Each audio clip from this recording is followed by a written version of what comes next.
Habib merah itu mereka menggunakan sendal merah, kantong merah, kaos merah, sendal merah. Itu biasanya datang kalau ke Abah nggak pernah ngomong, datang keliling di depan rumah itu. Begitu Abah tanya, Bib, assalamualaikum, dia begitu. Kemudian dia keliling baru dia tulis 19.999. Kata Abah, apa ini Bib? Rumah ini akan kebakaran kecuali ini kiparatnya. Wow. Itu satu. Itu bisa begitu. Dan itu sering terjadi. Ada lagi yang Abah lagi santai, tiba-tiba Bang Haji datang satu rombongan Habib, dia ngaku adalah dari Jawa Timur. Serombongan Habib datang dari Jawa. Saya bilang, Bib, dari mana antum tahu rumah saya di sini?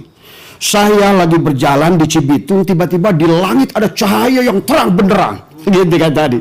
Begitu saya ikuti cahaya, ternyata di rumah antum. Gitu kan. Gitu kan. Nah, disitulah dia kemudian akhirnya kata beliau gini cerita, ujung-ujungnya duit Bang Haji. Sebetulnya Abah pelajari, orang-orang Ba'alwi ini hampir jarang pergi haji dan umroh ke tanah suci sebenarnya. Lebih banyak ke Tarim tadi semua. Lebih banyak ke Tarim. Tapi ada seorang Habib yang menurut Abah baik, karena kalau Abah sih tidak melihat dia itu apa bagaimanapun, tetapi kepada orang yang baik, akhlaknya baik, siapapun dia tetap Abah hormat kepada dia. Dan itu yang terjadi. Abah berangkatkan umroh, ada beberapa Habib. Besoknya Bang Haji subuh itu saya bangun tidur, biasa saya jam 2 pagi itu setengah 3 saya bangun, saya olahraga keluar. Tahu-tahu di halaman rumah saya itu ada kali 30 Habib udah tiduran di lantai. Ternyata waktu saya tanya, ini dari mana antum ini? Saya ada yang bilang dari Bangkalan, ada 5 mobil di luar. Dia loncat pagar ke rumah saya. Tiduran di rumah saya itu. Abah tidak apa-apa memberi Bang Haji. Ya tidak ada masalah. Tetapi pada saat dikaitkan beliau itu kepada duriat Nabi, yang dikhawatirkan adalah akhirnya mereka itu merusak daripada marwah baginda Nabi itu sendiri. Ya, dan ini kalau Abah ceritakan, maka di Abah kalau Bang Haji kapan nanti mampir, ada tongkat Sunan Ampel yang mereka jual 7 juta. Ternyata hanya dari bambu biasa. Kata beliau, saya itu pulang dari makam Sunan Ampel dan dia bilang, ini tolong antarkan ke Abah Setu. Tapi maharnya adalah 5 juta. Coba, ada batu nanti, ada Quran yang dia bilang sudah hampir 300 tahun tadi semua, dan itu saya bayar hampir 47 juta Bang Haji tadi semua. Ternyata begitu saya cek, ternyata juga artinya bahwa sebenarnya mungkin yang seperti saya ini banyak sebenarnya, karena saking cintanya pada Rasulullah, kita sudah nggak peduli lagi kadang-kadang dengan perbuatan dan akhlak mereka dahulu itu. Punten Abah, barangkali itu yang tadi Abah katakan sejarah-sejarah. Mungkin Abah tambah lagi masalah perendawiran sedikit lagi tadi semua. Ya, karena Abah pernah mencalonkan jadi Bupati Sukabumi Bang Haji. Ya. Justru pada saat itu benar-benar puncaknya dawir ke tempat Abah itu. Setiap hari tadi ada Wali Majdub, Habib Majdub, ada 3 orang yang digotong ke rumah. Nah, kemudian dia menuliskan sesuatu di tempat rumah tim sukses saya itu. Kopi 50 kilo, gula 100 kilo, rokok 5 bal, beras 1 ton. Kalau seandainya ingin menang, ini harus diselesaikan sampai sore. Inilah memang kalau karena kecintaan kita kepada Rasulullah, terkadang kita bodoh, terkadang. Kita udah sebetulnya barangkali kita juga mengerti Bang Haji, tapi sebetulnya tadi karena kita sudah ditutup kecintaan dan mereka sudah merasa dan mereka sudah mengakui bahwa beliau itu duriat Rasul. Yang saya pandang, biarlah kamu seburuk apapun asal kamu benar sebagai, tapi belakangan kita baru menyadari tentang kepalsuan mereka itu. Assalamualaikum warahmatullahi wabarakatuh. Nahmaduhu wa nasta'inu wa nastaghfiruhu wa na'udzu billahi min syururi anfusina wa min sayyiati a'malina may yahdihillahu fala mudilla lahu wa may yudlil fala hadiya lahu. Asyhadu an la ilaha illallah wahdahu la syarika lahu wa asyhadu anna Muhammadan abduhu wa rasuluhu. Allahumma shalli ala sayyidina Muhammad wa ala ali sayyidina Muhammad. Pemirsa yang dirahmati Allah Subhanahu wa taala, telah kita simak tadi yaitu perbincangan antara Bang Haji Rhoma Irama dengan Abah Setu Ya, Abah Seto ini adalah seorang ulama, Nahdlatul Ulama atau ulama NU, yang beliau ini berada di barisan Kiai Imaduddin Usman, atau beliau ini berada di barisan pendukung dari perjuangan Wali Songo Indonesia, Laskar Sabilillah. Beliau ini mendukung penuh yaitu tesis Kiai Imaduddin Usman, sehingga beliau termasuk yang sudah sadar, dulunya adalah seorang muhibbin, kemudian sadar, kemudian memahami bahwasanya Habaib Ba'alawi ini bukan dzurriyyah Rasulullah Sallallahu Alaihi Wasallam.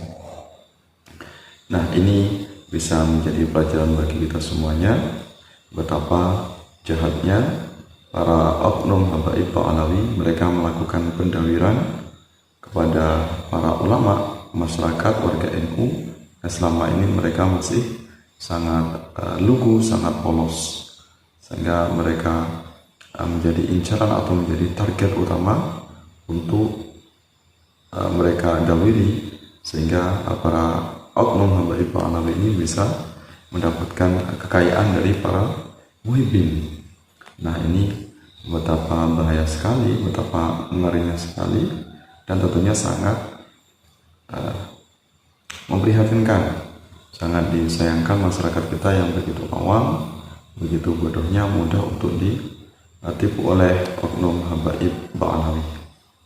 Mereka kemana-mana menjual atas nama Nabi, menjual kehormatan, kebesaran dari kanjeng Nabi Muhammad SAW untuk melakukan berbagai macam hal yang negatif, berbagai macam kejahatan, ya, termasuk merampok dengan cara halus, sehingga siapapun orangnya yang mereka kemudian terperdaya dengan bujukan atau rayuan dari Habaib Ba'alawi, sehingga mudah begitu saja dengan diiming-imingi akan masuk surga, mencintai dzurriyyah Rasulullah, diiming-imingi akan mendapatkan syafaat, kemudian ditakuti dengan ancaman akan dimurkai oleh Allah jika tidak memuliakan keturunan Nabi, sehingga begitu mudahnya masyarakat kita dikibuli atau tertipu oleh oknum Habaib Ba'alawi. Ya, ini sangat miris sekali. Ya, kita merasa kasihan jika selama ini para muhibbin yang rata-rata adalah warga Indonesia atau umat Islam yang ada di Nusantara, mereka dijadikan sebagai budak untuk mengabdi kepada Habaib Ba'alawi. Karena doktrin yang dilakukan oleh Habaib Ba'alawi sehingga mampu memperdaya masyarakat kita, yaitu warga pribumi. Maka dengan adanya berbagai macam kejadian-kejadian yang dilakukan oleh oknum Habaib Ba'alawi, banyak hal yang negatif, ya, pendawiran, kemudian pencabulan, dan hal-hal yang banyak dilakukan oknum Habaib Ba'alawi, ini bisa menjadi pelajaran kita semuanya, seluruh warga Indonesia, agar jangan mudah tertipu dengan casing-casing luarnya yang seolah mereka agamis, mereka berjubah, mereka mengataskan nama Nabi, menjual ayat Al-Quran dengan nilai yang sedikit, menjual hadis-hadis Nabi, sehingga dalam rangka untuk mencari kekayaan dunia. Ya, dengan adanya tesis Kiai Imaduddin Usman, alhamdulillah berbagai macam kebobrokan, berbagai macam kejahatan yang dilakukan Habaib Ba'alawi terbongkar. Ya, di mana-mana merata di berbagai macam daerah, banyak masyarakat kita yang sudah mengalami pendawiran dari Habaib Ba'alawi, sehingga dengan adanya tesis Kiai Imaduddin Usman ini menutup yaitu kejahatan Habaib Ba'alawi, sehingga tidak akan terus berlangsung. Jadi ini sebagai bentuk titik akhir dari kejayaan Habaib Ba'alawi yang mereka selama ini mengagung-agungkan nasab mereka, bangga sebagai nasab yang keturunan Rasulullah SAW, namun mereka memperdaya dan memperbodoh yaitu masyarakat pribumi. Ya, mudah-mudahan dengan banyaknya terbongkar para oknum Habaib Ba'alawi yang melakukan pendawiran di sana sini, merata di berbagai macam daerah, berbagai macam tempat sehingga kita semuanya bisa insaf, bisa bertobat agar tidak mencintai Habaib Ba'alawi itu secara membabi buta. Ya, jadi kita mencintai itu sewajarnya saja, hanya sebatas sesama manusia. Kalau kita mencintai secara berlebihan, kemudian pengetahuan agama kita sangat minim, sehingga kita mudah untuk ditipu, mudah untuk diperdaya. Karena tujuan utama mereka Habaib Ba'alawi ini yang melakukan kejahatan, tujuan utama adalah untuk mengeruk kekayaan kita dengan iming-iming balasan surga, dengan iming-iming ayat Al-Quran. Ya, padahal apa yang mereka lakukan ini adalah semata-mata untuk melakukan kejahatan dan penipuan. Dengan adanya tesis Kiai Imaduddin Utsman, alhamdulillah pendawiran saat ini sudah stop, berhenti. Masyarakat kita ajarkan lebih kritis, sehingga tidak mudah percaya, tidak gampang percaya dengan orang-orang yang selama ini klaim sebagai dzurriyyah Rasulullah. Ya, ini sebagai bentuk kewaspadaan kita semuanya. Mudah-mudahan diri kita, lingkungan kita, masyarakat kita semuanya, anak keturunan kita semuanya tidak mendapatkan keburukan, ya, tidak disesatkan oleh oknum Habaib Ba'alawi yang mereka tujuannya adalah merusak ajaran Islam untuk mendapatkan kesenangan sesaat. Ya, jangan lagi ada pendawiran, dan kita dukung ulama-ulama kita, ulama-ulama Nusantara yang selama ini mereka tidak digaji, berjuang secara ikhlas, secara penuh, bahkan dihina, dihujat ke sana kemari. Ya, para pengurus PWI, LS yang mereka dengan sabar menyadarkan banyak masyarakat, ini sangat penting untuk kita apresiasi, sehingga bisa menjaga, melindungi masyarakat, warga Nahdlatul Ulama, warga NU, umat Islam secara umum, agar tidak lagi mereka tertipu dengan oknum Habaib Ba'alawi yang menyesatkan. Ya. Insya Allah, ya, dengan adanya tesis Kiai Imaduddin Utsman, dengan adanya diskusi nasab, kita lebih berpikir rasional, kita bisa lebih menjaga diri kita, lingkungan kita, keluarga kita lebih protektif, sehingga tidak ada lagi anak keturunan kita yang ditipu oleh oknum Habaib Ba'alawi. Terima kasih atas perhatiannya, mohon maaf atas segala kekurangan, segala kesalahan. Sampai bertemu dalam kesempatan yang lain. Kita semuanya berjuang membela kehormatan ulama Nusantara, membela kehormatan warga pribumi dari kejahatan, yaitu oknum Habaib Ba'alawi. Wallahu a'lam bishawab. Assalamualaikum warahmatullahi wabarakatuh.